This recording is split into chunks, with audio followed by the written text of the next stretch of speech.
Hi, welcome to the Maintain Me resource channel. I am Morgan Jenkins and I'm the director. Hi, I'm Chelsea. I'm the owner of Maintain Me.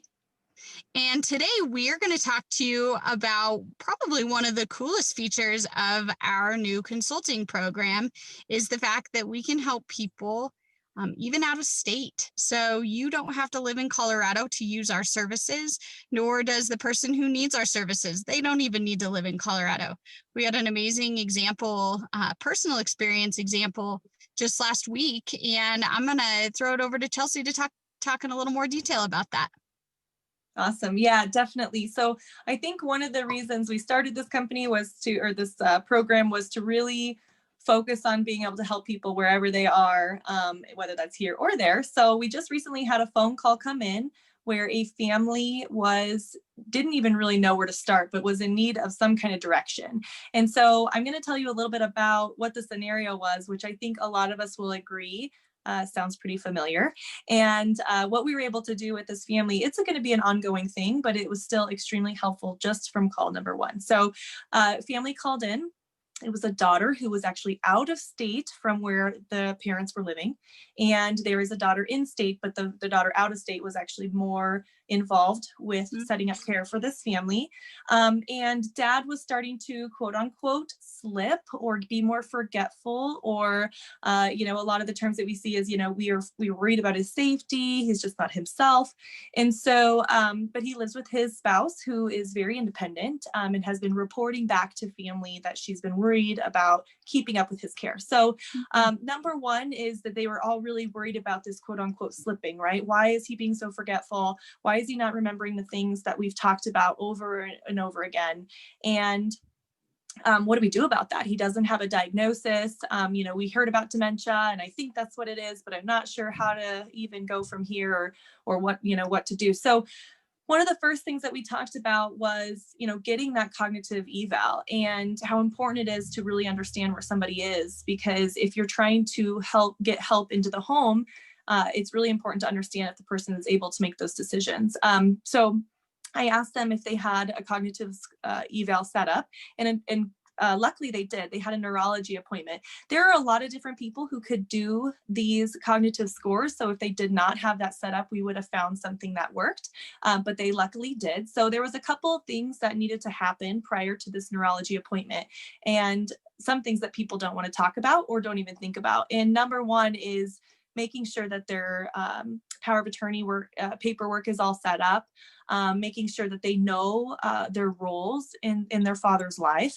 And so even if it's just educating themselves, say the power of attorney and advanced directives are set up, it's important to understand what is set up, because oftentimes, there'll be a daughter or a son or, maybe somebody not related, and they don't even know that they're on that document or their responsibility in this person's life.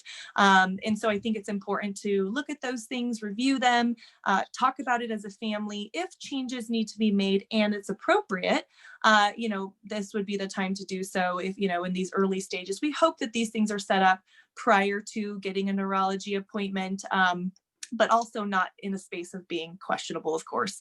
But we want them to look at that. So after the neurology appointment, what we're looking for now is, can dad make these decisions? Who am I educating on? What options exist in the community? Do we need to come together as a family? Do we need to start helping people into their new role as power of attorney? So once that neurology appointment happens, this family is going to be calling me back. And in the meantime, I have given them two tasks. Number one is to look at that paperwork and come together as a family to discuss that, offering, of course, my services if they needed somebody outside of themselves to talk about it.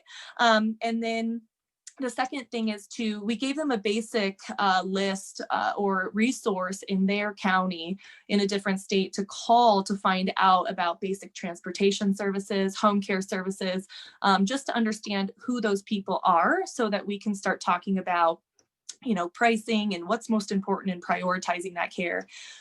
So this is just a perfect example of what we were able to accomplish on one call. and the family felt like they knew what they were supposed to be doing until this neurology appointment, which will give us a whole new set of things to do together. But we really needed to understand kind of the basic understanding of what exists in their space, as well as, where is dad on the cognitive score status?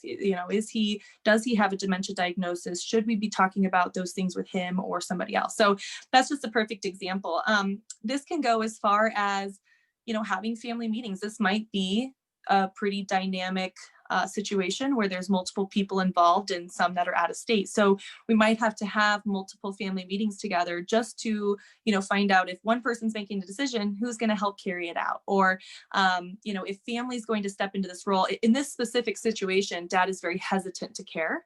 And so, which is why the cognitive score is very appropriate at this time, is because if he is hesitant and he decides to not allow people to come into his home to help, and he is of right mind, then that's a choice. And so we might have to have a conversation with the family about, that's okay. And, maybe just be ready. And how do we get ready for an emergency situation if it does happen, and kind of have that conversation. But if he's not of right mind and he's hesitant, then, what things can we put in place that he feels comfortable with? Or maybe, just kind of evaluating those resources. So it's not a one size fits all.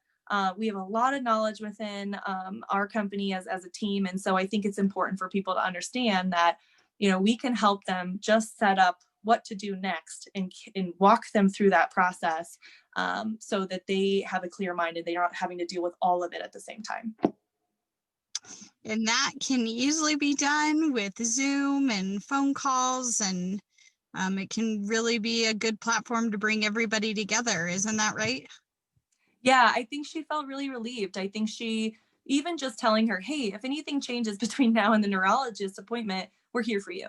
And we just want to help you through the process. And I think it was just helpful to have somebody on her side who knew enough about the process, maybe not specifically on the resources in that area, but of course we can, investigate and learn and do that together. But, to help her through the process of what do I need to think about? Because I know what I've heard, and through that, I think I can do this, this, and this, but there's just so much more to it.